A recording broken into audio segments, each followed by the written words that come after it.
자, 한국의 전통 문화에 대해서 조금 더 이야기를 해보도록 하겠습니다.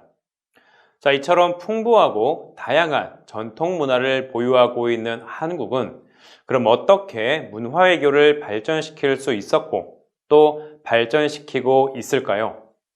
단지 풍부하고 다양한 전통 문화를 보유하고 있기 때문에 외교의 수단으로서 문화 외교를 발전시킬 수 있었을까요?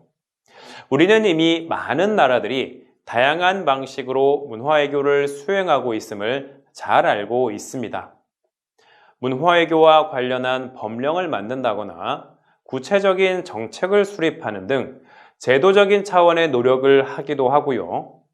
많은 재원을 투입함으로써 다양한 문화를 개발하기도 합니다.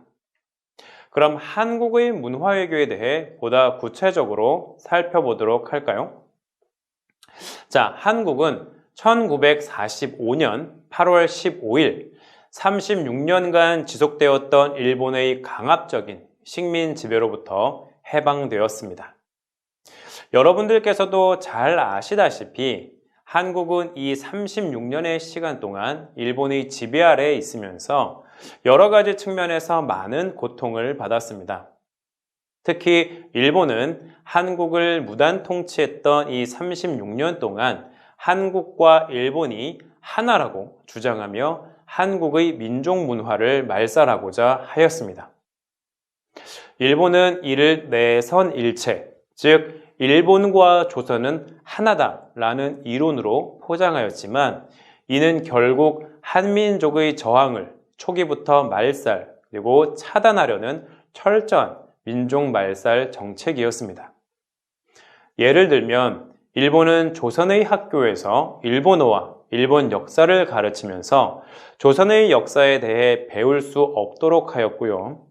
한국의 역사를 가르치더라도 일본의 식민 지배를 정당화하기 위해 거짓으로 가르치기도 하였습니다. 또 서울을 비롯해 전국 곳곳에 일본의 신사를 짓게 하고 한국 사람들에게 참배를 강요하거나 한국 이름을 일본 이름으로 강제로 개명하도록 강요하기도 하였습니다. 무엇보다 일본어 사용을 강요하면서 우리말과 글을 사용하지 못하도록 한 것이 무엇보다 중요한데요. 이 언어라고 하는 것은 한 민족의 정신과 문화, 사물에 대한 관점과 직결되기 때문에 언어의 역사는 곧 해당 민족 문화의 역사를 반영한다고도 할 수 있습니다. 다시 말하면 언어의 변화는 민족 정신의 변화를 의미하고요. 모든 변화는 언어를 통해 드러나게 된다고 말할 수 있습니다. 마찬가지로 한국어도 한국적 정신을 반영하고 있는 것입니다. 그렇기 때문에 일본은 일본어 사용을 강요함으로써 한국적 정신을 없애고자 하는 것인데요.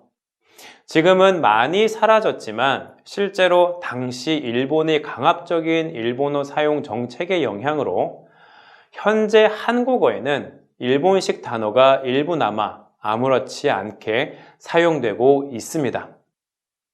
혹시 여러분들은 무대뽀라는 말을 들어보셨나요? 사전을 보게 되면 이 무대뽀라는 말은 일의 앞뒤를 잘 헤아리지 않고 신중함이 없다는 의미로 사용되고 있습니다. 흔히 우리는 무대뽀 정신이라는 말을 많이 합니다. 앞뒤 생각 없이 무작정 무언가를 하려는 모습을 가리키는 것이죠.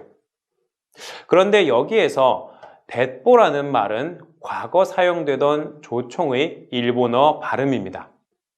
그리고 여기에 없을 무자가 더해져 무대뽀가 된 것인데요. 즉 총도 없이 무작정 전투에 나간다는 의미의 일본어를 아직도 사용하고 있는 것입니다. 우리가 흔히 사용하는 나시티라는 것도 한 예가 될 수 있습니다. 아마 들어보셨을 건데요. 이 소매가 없는 티셔츠를 우리는 나시티라고 합니다. 여기에서 나시라는 단어도 소매가 없음을 뜻하는 일본어 소대나시의 줄임말입니다. 이런 예는 주변에서도 많이 찾아볼 수 있습니다. 그만큼 일본의 식민 지배 기간 동안 한국의 전통 문화는 일본의 민족 말살 정책에 의해 심각한 침해를 당할 수 있었고 한국인의 언어 생활에도 큰 영향을 미쳤던 것입니다.